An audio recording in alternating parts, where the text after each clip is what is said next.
This is Classical Ideas with Greg Soden.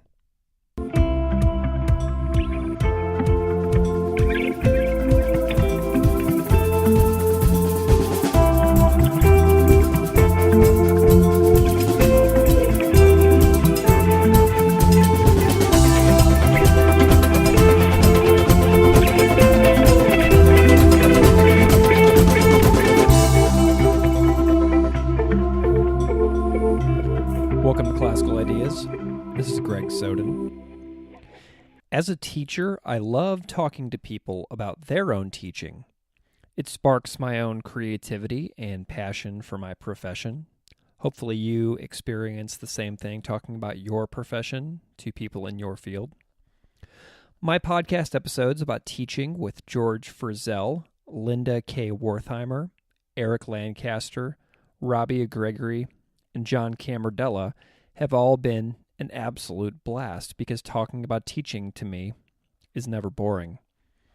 In most episodes, I've managed to bring up an example or two from my own classroom.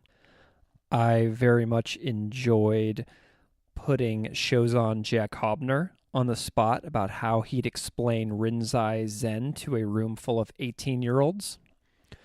Talking about how to convey lessons about religion of the world is an endlessly fascinating experiment and question for me. And today's guest is someone whose work I have grown to admire greatly in the past few months. Today's guest is not a K-12 educator, but is influential in shaping the discourse and actions around teaching about religion in American classrooms.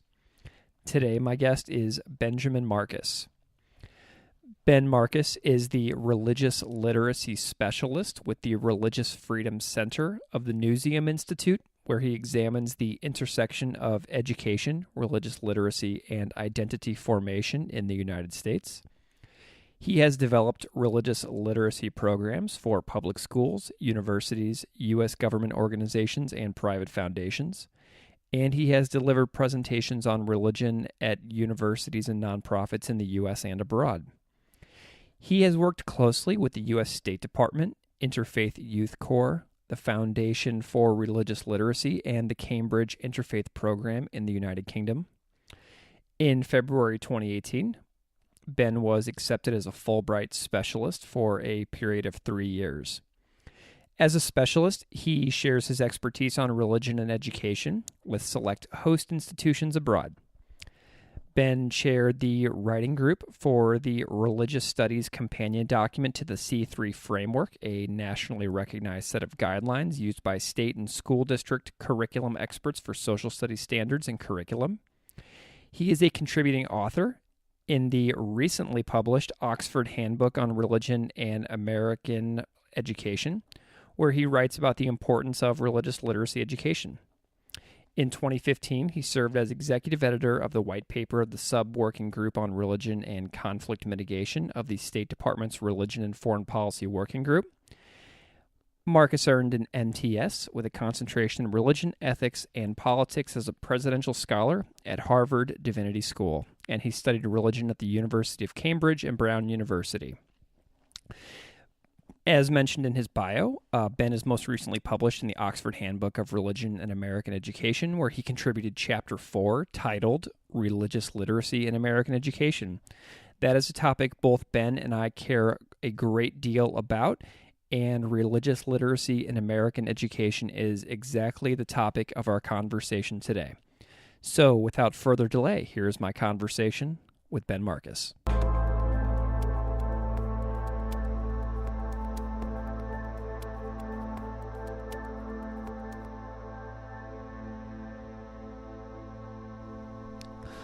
Welcome to Classical Ideas. I'm here today with my guest, Ben Marcus. Ben, thank you so much for coming on Classical Ideas. Yeah, thank you so much for having me. Can you go ahead and introduce yourself a little bit for the audience so we can kind of get a sense of what it is that you do?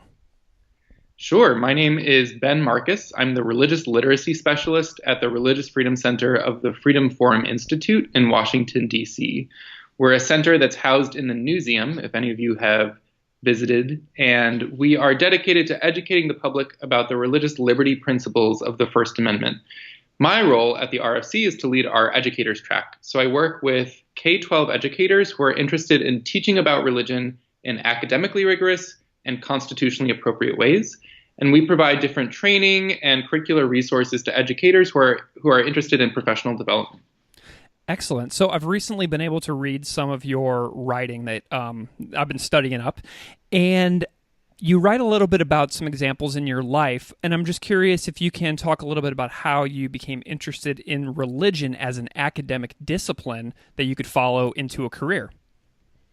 Sure. So depends on how far back you want to go. It's up to you. What are like the transformative moments? Yeah. So for me, it started in my family. Just growing up outside Chicago, my mom is Italian Roman Catholic. My dad is a humanist Jew from New York.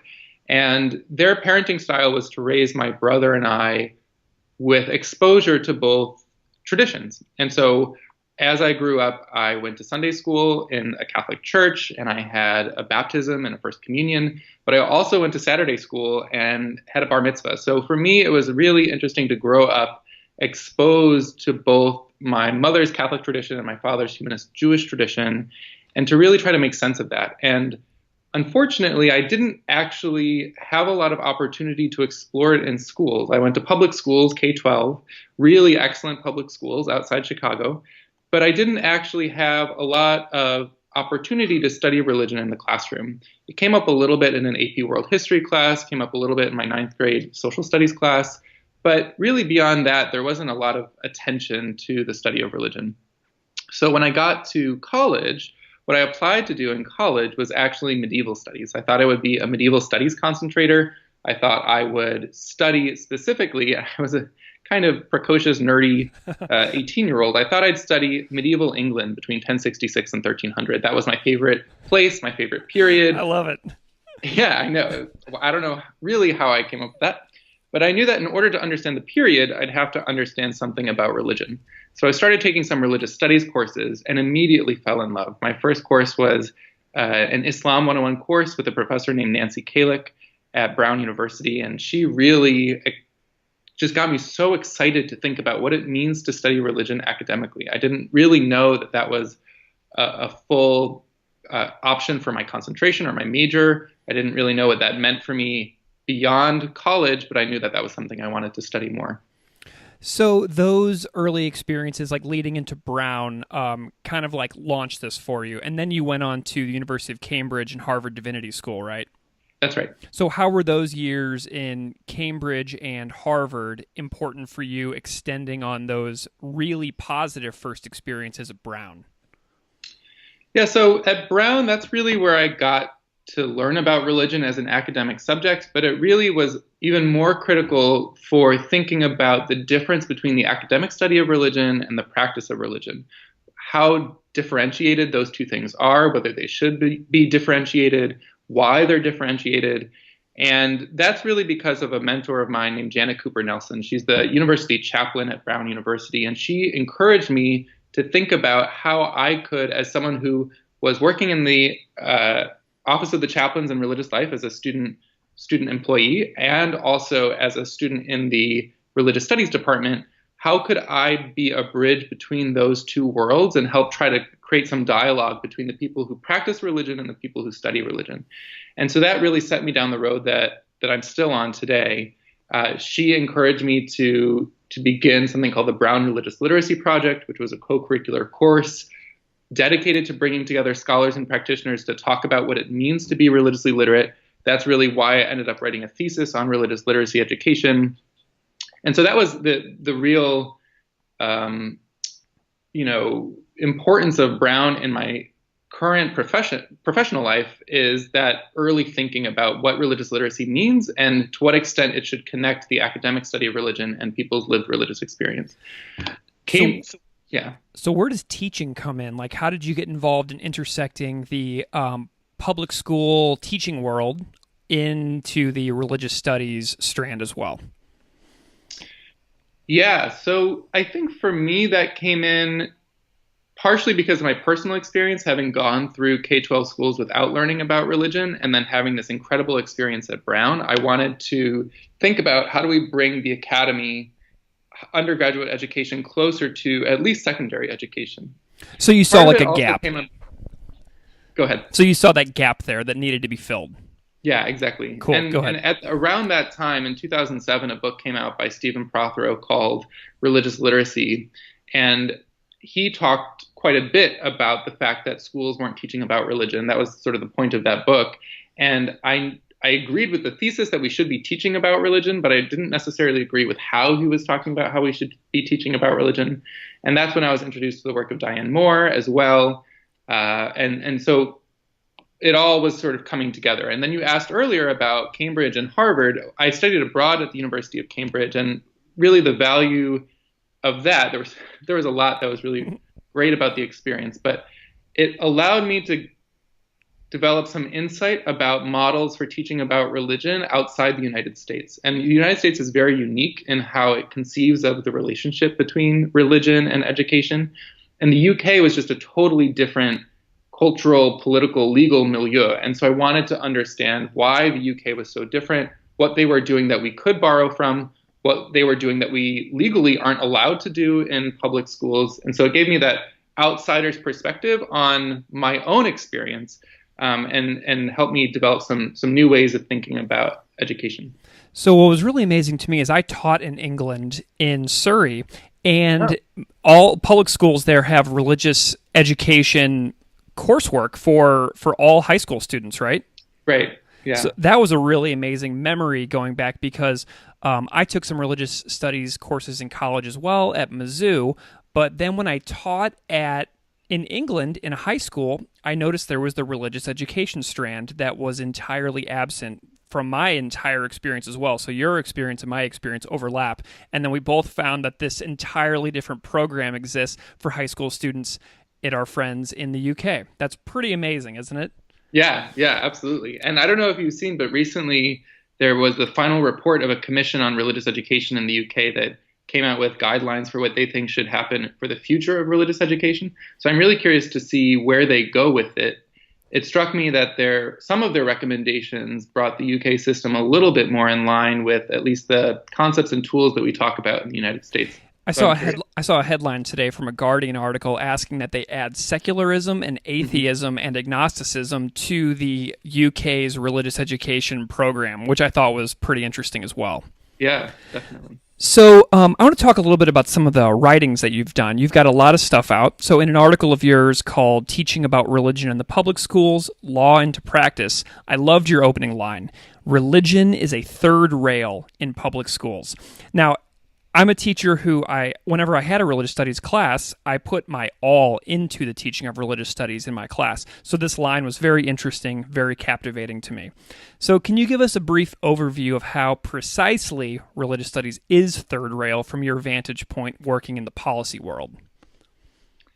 Sure. So I sometimes am guilty of extending metaphors or analogies too much. So hopefully this doesn't come across as too overplayed. But essentially what I was trying to say is that it's a third rail in that it powers the whole education system. And if stepped on incorrectly, you can really electrocute yourself and be quite injured. So yes.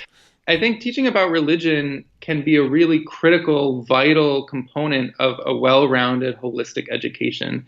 And in fact, thinking about religion and the role of religious communities and individuals over time, as well as people who identify as non-religious, can be the way that we have a deeper analysis, a deeper conversation about literature, about history, about human geography, about civics. And so we need to incorporate religion because it will make the rest of it run well. It will provide meaning and deeper significance to the work that we're doing in education. At the same time, if you say something wrong, you're liable to get shocked. And I have a colleague named David Calloway who's fond of saying that you have to teach about chemistry really poorly for a really long time in order to get sued, but you have to say something wrong once about religion, and you might open yourself up to a lawsuit in school. So it's this very sensitive subject. It's partially because people feel so strongly about it. And what the role of educators and professional development support professionals should be is making teachers feel more comfortable approaching education about religion so that they don't get shocked, so that they're able to harness the power of education about religion without getting harmed. What's so funny about that is that I spoke with John Camardella, who I'm sure you know, and he and I, during our podcast discussion, we both talked about how we would point out moments in our classes where students can try to get us fired. And we discussed that in great detail, how sensitive this actually can be. And we give them case studies and examples of teachers getting in trouble all over the country for saying or doing something that, could get them into hot water for whatever reason. So on the other hand, as a nation, one of the biggest questions that I always got from the parents in my classes is, I thought it was illegal to teach about religion in a public school. And there's this myth that the Supreme Court has banned religion from our classrooms, which is totally not true. And I know that you've done a lot of research and reading about the court cases that have gone into this, but why is it so hard to dispel this myth that the Supreme Court has banned religion in our classrooms? Yeah, that's a great question, and the answer is somewhat complicated. I think the model that the founding director of our center, Charles Haynes, uses is a helpful one in trying to understand the history of religion and education and why it's still so contentious today. So he talks about in the past there used to be a model of the sacred public school that from the sort of early days of common schools and then public schools up until the mid 20th century, a lot of public schools really were emphasizing or supporting certain kinds of Protestant Christianity and later just Christianity in general over other kinds of religious traditions. And people would read Bible texts in schools. Schools would have prayers that would be written by school administrators or others that students were encouraged or required to say. And so there was this idea that public schools should be open to all, but that education about Christianity or sort of the Judeo-Christian tradition, in quotes, would be a benefit to society. And then from the sacred public school, there developed the myth of the naked public school, and that was because of key Supreme Court cases like Abington v. Shemp and Engel v. Vitale. So these were cases that they made it illegal and unconstitutional to read the Bible devotionally in public schools as a requirement from the school. So students could still read the Bible devotionally on their own time. Teachers could read the Bible devotionally if they were in a teacher's lounge, for example, but it was no longer allowed for teachers to require students to read passages of the Bible devotionally. Similarly, in Engel v. Vitale, it declared it unconstitutional for schools to create and require school-sponsored prayers.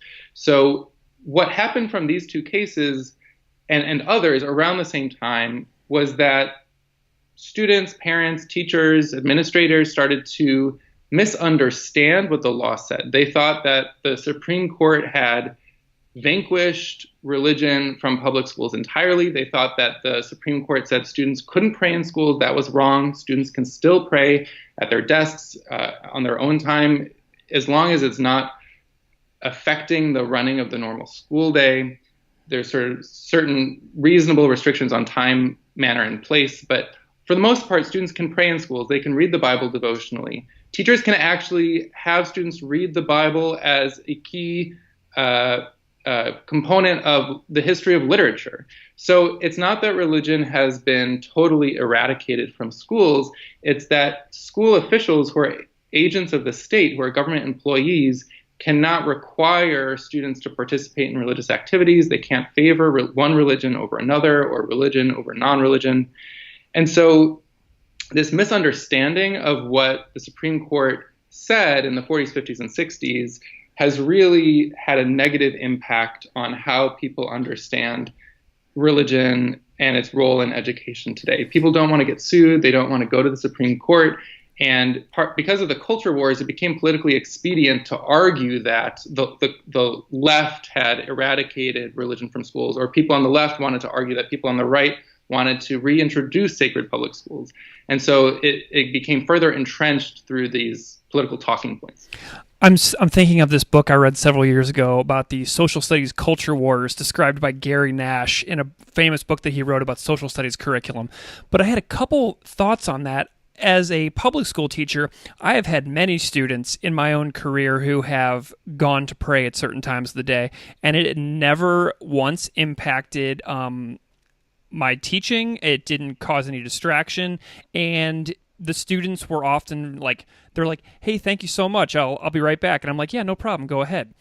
And then another thing that you said is that I have actually used the story of Genesis and Noah in a 10th grade literature class for many years because of the compare-contrast possibilities between the Greek myth of Deucalion and Pyrrha and also the story in the Epic of Gilgamesh from Utnapishtim and the flood. So there's so many literary connections that can be possibly made by using the Bible as a text, as literature in a course in a secular environment.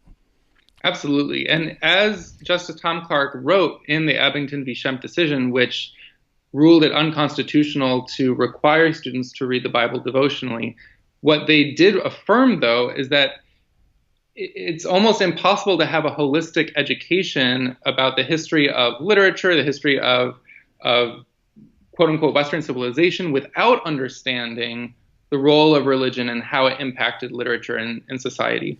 So the Supreme Court made it very clear that they weren't denying people the opportunity to teach about religion academically as part of ELA classes or social studies classes. So let's talk about your role a little bit. So as your career has progressed, you've had several different roles. How do you see your role of contributing to American conversations about religious literacy and public education? So I have the privilege of working within a center that's really dedicated to providing training and resources related to religion and education. And so I've had the opportunity to work on some theory, right? So I'm able to develop some theories that then impact how we think about religion and education. I have tried to knit together different parts of the religious literacy field to offer some theories about what it means to be religiously literate as not just the acquisition of content knowledge, but actually also the facility with certain skills related to the ability to analyze how religion operates in private and public life. I also have offered some theories related to the construction of religious identity. So what does it mean to be religious? Well, often when we talk about religion in the United States, we really only talk about belief or faith, and we don't think about how religious identity also includes our behaviors, the things that we do, as well as the communities that we belong to. So this 3B framework, belief, behavior, and belonging, is something that I've borrowed from other scholars and then repurposed in the field of religion and education to think about what does it mean to teach about religion in a holistic way that doesn't just use a Protestant Enlightenment model of religion that overly privileges belief or faith. So that's part of the theory side of things. Mm-hmm. But on the policy side of things, I've worked really hard with teachers, with administrators, with subject matter experts in colleges or universities, as well as with professional development providers to achieve some consensus about the policies, the learning objectives, and the concepts and tools that we want to emphasize as critical for high school graduates. So, for example, I chaired the writing committee of the Religious Studies Companion document that's now part of the C3 framework. So the C3 framework is published by the National Council for the Social Studies, and it's considered the best-in-class guidelines for how to teach about different social studies subjects in K-12 schools. And so now, for the first time, a major education organization has released specific learning objectives and specific guidelines for what it means to teach about religion. And you mentioned John Camardella. He was actually on that writing committee with me. He and Seth Brady and I all co-developed the idea of this document. So it was really great to be able to work with him on that. So let's talk a little bit more about teachers as well. So I know about my own experiences of teaching religious studies in my own town, Columbia, Missouri, with my mentor, George Frizzell, who has appeared on this show. And we've both mentioned our mutual admiration for the work of John Camardella, who's a well-known religious studies teacher in Chicago. But I'm curious about what's going on in the rest of the country as well, because my connections are very limited. So tell me what you see about teachers who teach religious studies in high schools across the country. Like, what does our national situation look like as far as like religious studies in high schools around the country? Yeah, that's a really great question. For a long time, the narrative was that people weren't teaching about religion in schools. And so a lot of scholars and activists who are committed to religious literacy education spent a lot of their time arguing that we needed to be teaching about religion, that no one was doing it, but we should be. That, I think, is no longer the case. From what I've seen, more and more and more teachers are invested, committed to teaching about religion, but it's done on a very ad hoc basis. So there's not a national conversation between these different religious groups that are committed to religion and education. So there's a summer institute in New York through ICNY. There's a summer institute in California through UCLA. There's a summer institute in Texas through Rice University. We host one at the Religious Freedom Center in conjunction with NCSS. There's one in Maryland. There's one in Illinois. There are small little groups in Virginia that are working on things. There's a group in Kentucky that's working on new standards mandated by actually the state government related to teaching about Bible in schools. Utah has had a long-standing commitment to religion and education. There's a new group in Massachusetts that is through the Uberoi Foundation. They are working on some training related to Dharmic traditions. I have presented for the last 2 summers in Maine to a group through Seeds of Peace that is talking not only about religion and education, but that's one component of what they do.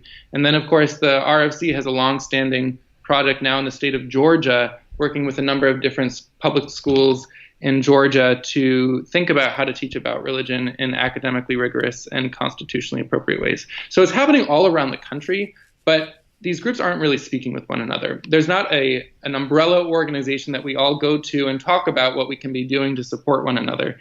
And that, I think, is the new frontier, is how do we gather together all these groups to work together so that, not everyone's rowing in different directions, so we're spinning in circles, but that we're actually moving forward down the river. When you go and you meet with all these groups of teachers, do you spend like the first entire day alleviating their fears about going into this kind of gig?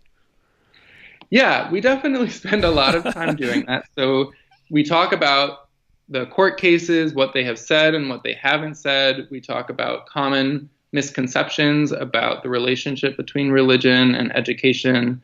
We talk about consensus statements. So the founding director of the center, again, Charles Haynes, spent decades crafting consensus statements with people across the religious, ideological, political spectrum to say, we disagree on many things, but here's what we agree on when it comes to teaching about religion and the protection of the rights of students of all religions and none in schools.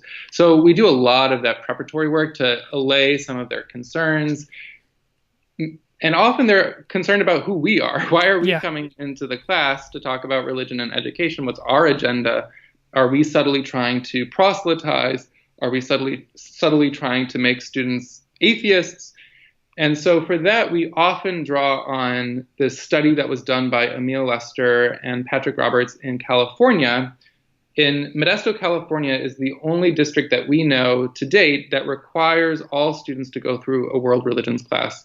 And what they found through this study is that the students who completed the course didn't become more or less religious, but they did become more likely to protect the rights of students of people, including with whom, they are more likely to protect the rights of people with whom they strongly disagree. That's amazing. We make this case that education about religion isn't about changing students' religious identity. It's about cultivating a civic competency. You know, I have an example that I was thinking of. I had a student in one of my classes 2 years ago who was a staunch atheist. He declared his atheism in front of the entire class on day one, and a student who was a lifelong evangelical who declared her lifelong evangelicalism on day one in front of the entire class. And these two students would kind of snipe at each other across the room at the beginning of the year. And then as the year went on, that stopped and they would perk up a little bit when the other one would talk. And then on the last day of school, they did their final project together. I had a project for the end of the school year, and those two students worked together during the final, and it was beautiful. And I found that the religious studies classes didn't like make people into something else. It actually made them much closer and less afraid of talking to somebody who disagreed with them, as you just mentioned. So like I have not seen that in like the study like you have, but I've seen that with my own eyes in the classroom. So that's really powerful to me. Yeah, absolutely. Those are the kinds of stories that we try to elevate. The American Academy of Religion released guidelines in 2010 for teaching about religion in K-12 schools. And they said that their theory of change, their hypothesis also, is that teaching about religion reduces the bigotry and prejudice that often fuels violence. Mm-hmm. And so at the de minimis is that we want to make sure that different religious communities in the United States aren't perpetrating acts of violence against one another. But we also want to reduce the underlying bigotry and prejudice that create antagonism and disrespect between people of different religious traditions or no religious tradition. So after you alleviate the fears of these teachers who are going into this field, what pumps them up? What excites them about this job?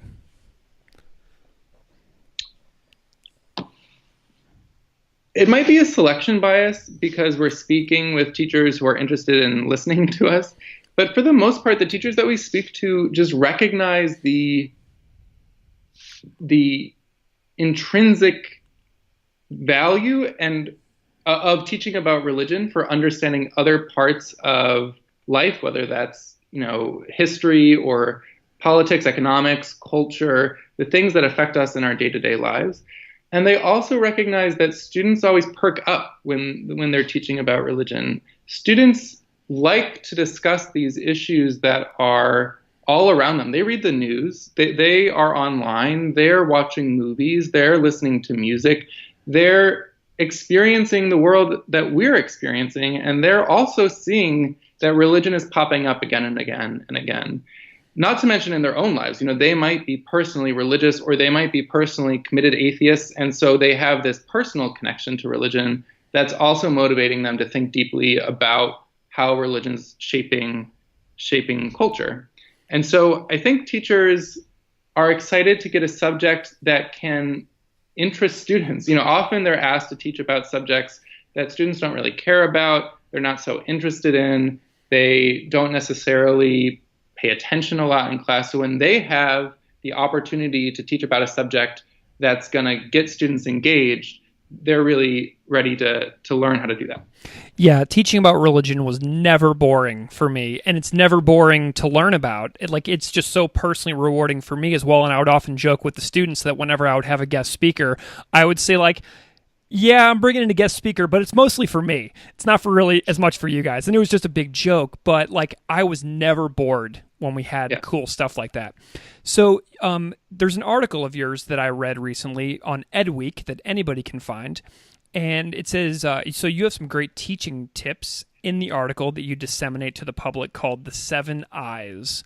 So tell me about some best practices that you encourage all religious studies or social studies teachers to try out in their classrooms.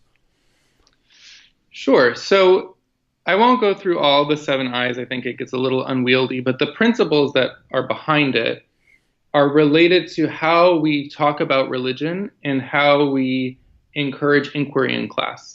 So first of all, we want to have students playing some role in deciding how they're going to engage with the subject. It makes them more invested in the subject. It makes them more likely to think more deeply about what the NCSS calls the inquiry arc, right? So how do you take students from inquiry to analyzing evidence using disciplinary concepts and tools, to evaluating sources, and then communicating conclusions and taking informed action. So you want to bring them through this inquiry arc, and the 7 Eyes describes in some ways how to do that with religion. But also what's critical to the 7 Eyes is that we want to navigate a middle ground between just exposing students to vocabulary or content knowledge about religion on the one hand, or just talking about the skills that religious studies scholars apply to the study of religion on the other. We want to give them some content knowledge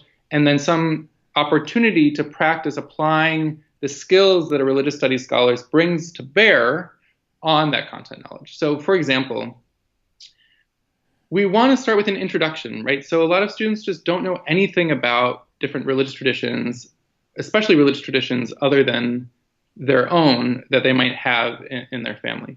So how do you provide just a basic introduction to a religious tradition that does not essentialize? You don't want students to come away from the introduction thinking that they know everything about the tradition, that they understand the quote-unquote core concepts or the core tenets. We want them to recognize that there's internal diversity in traditions, that people within a religious community don't all believe the same thing or practice the same way, but at the same time, you need to give them this general introduction. So once you move from the introduction, though, you want to start bringing it closer to the content that you're going to already be covering in the course. So the 7 Eyes model is designed to say that, or designed with the idea in mind that most teachers don't have the luxury of teaching a standalone religious studies course.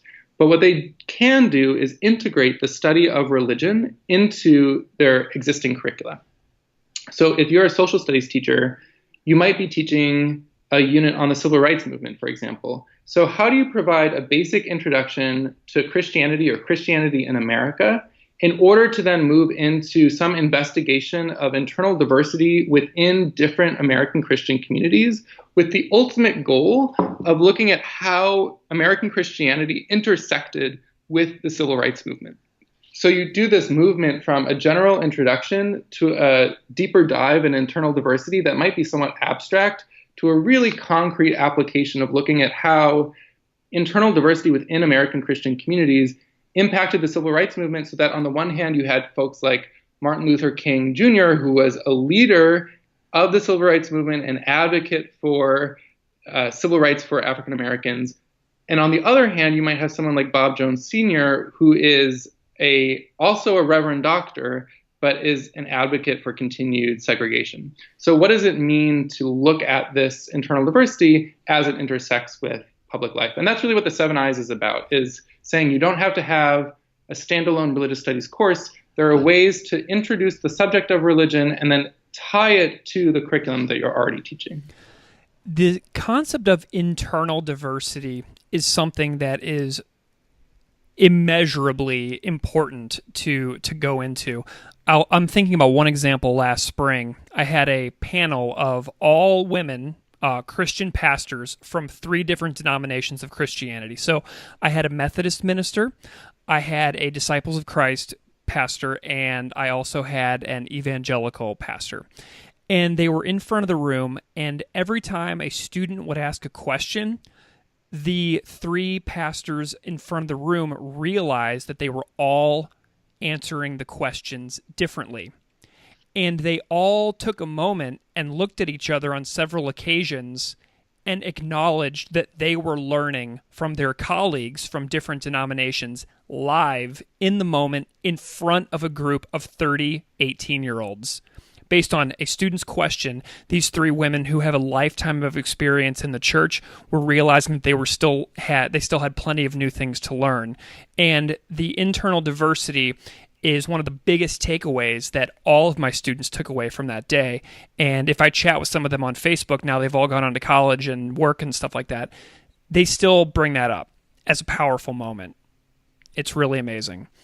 So I've spoken at length with other podcast guests, George Frizzell, Linda K. Wertheimer, John Camardella, about guest speakers and direct engagement between students and practitioners.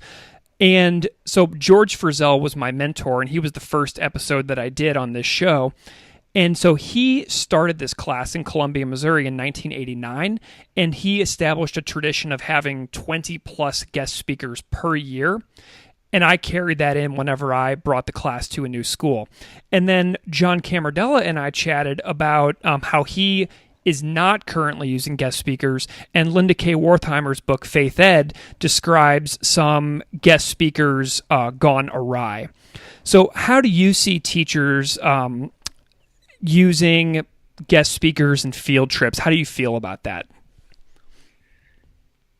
Well, there's a big debate in this field about guest speakers, and there are some who say that you shouldn't bring in guest speakers ever, and then there are some who say that it's really important to bring in guest speakers. So it depends on who you talk to. I'll briefly try to describe the different positions that people have and why. So on the one hand, you have some scholars like Diane Moore, for example, who says that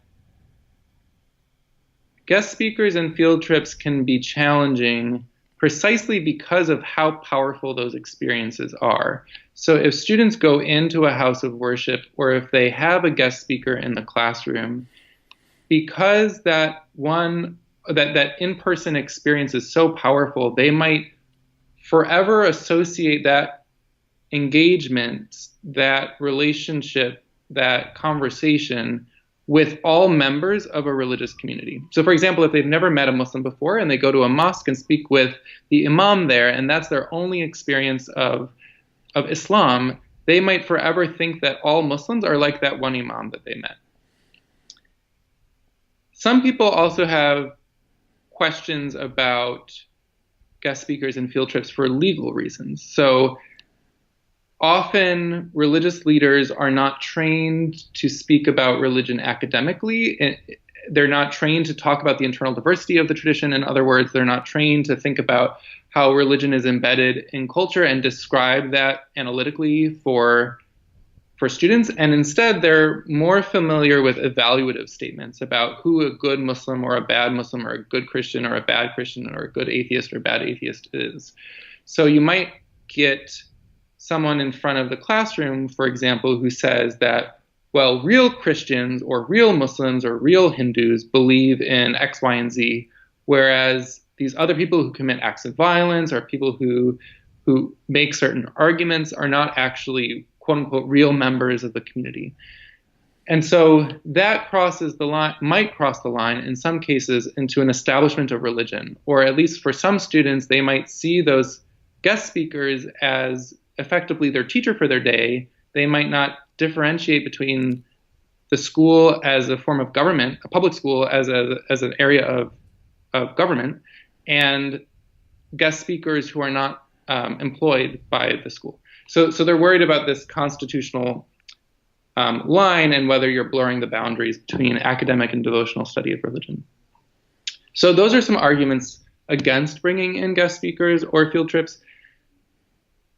The arguments for are somewhat tied to the arguments against. So because it's such a powerful experience, students should have it.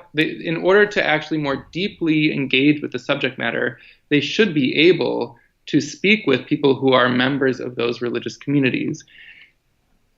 So for example, one of my colleagues, Kate Sewells, who's a doctoral candidate at Boston College, does her research on training opportunities for teachers who are learning how to teach about religion. And one of her findings is that one of the most powerful experiences again and again and again that's cited by teachers who go through these programs is their ability to go on site visits and meet with members of religious communities.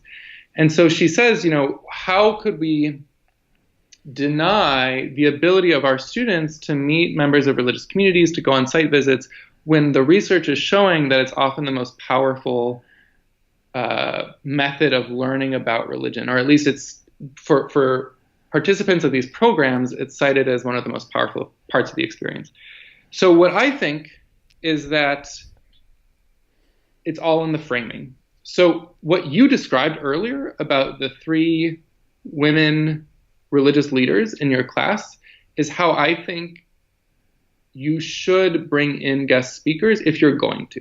So if you are going to bring in guest speakers, you want to create the experience in such a way that you're modeling internal diversity. So you want to bring in three different members of the religious tradition who are going to offer three different perspectives.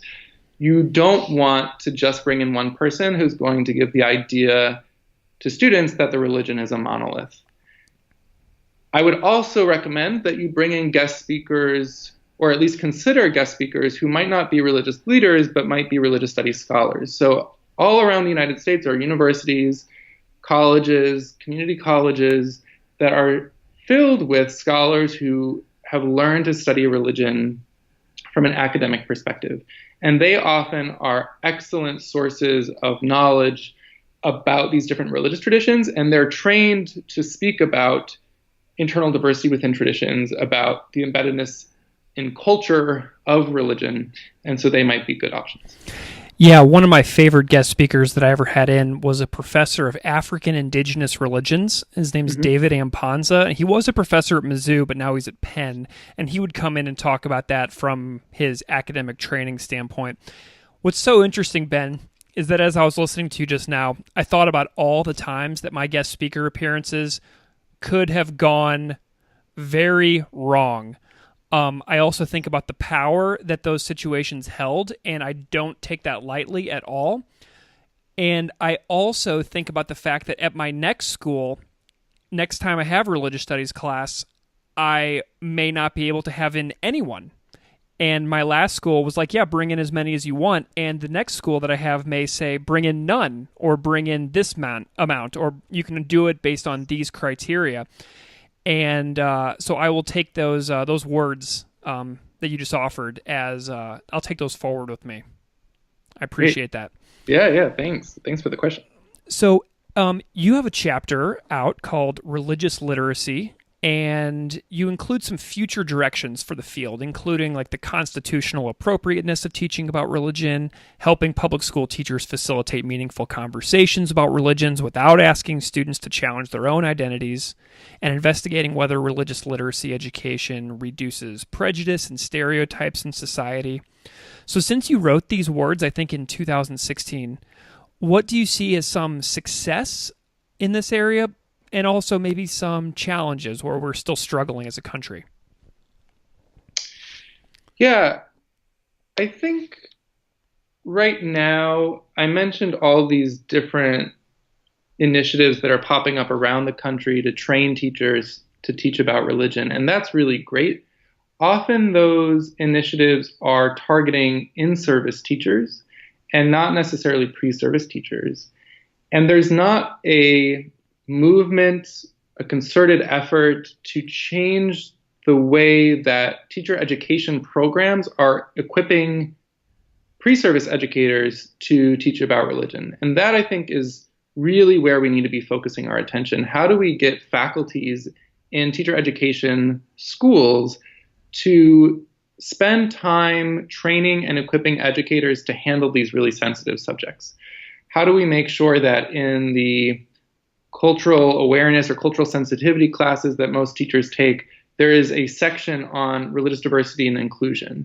How do we make sure that social studies teachers who are tasked with teaching U.S. history or world history have some understanding of how scholars approach the study of religion and the role of religion in U.S. history or world history? So I think that's really an outstanding issue in the field, is we need to get better at institutionalizing religious studies education for pre-service teachers.